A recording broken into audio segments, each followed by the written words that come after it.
来看台大病院甲微软合作，建立全球头一个创伤立体影像的资料库，会当协助医师来判断患者病情的时阵如何准确，会当来应用伫偏乡的远距离的医疗。咱做伙来看卖。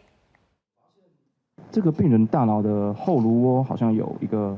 动静脉激流，那我用这个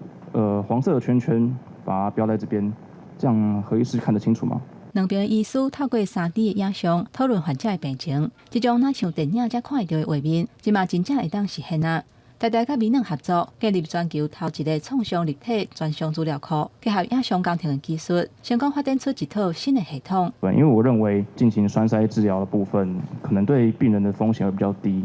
何医师觉得这样如何？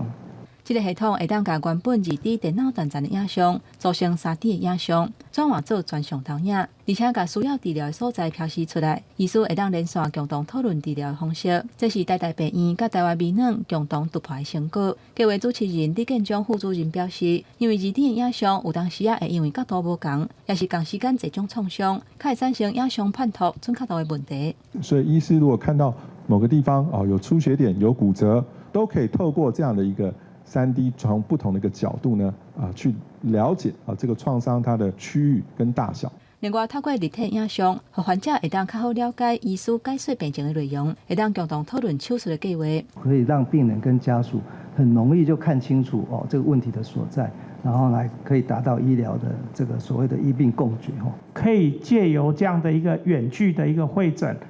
让整个这样的一个疾病的处理得到更好的一个照护。所谓会诊嘛，当应用伫远距离，解决偏乡甲医疗人员较欠缺的问题。团队目前嘛成立未来教室，透过创伤3D 专项资料库的应用，培养医疗相关的人才。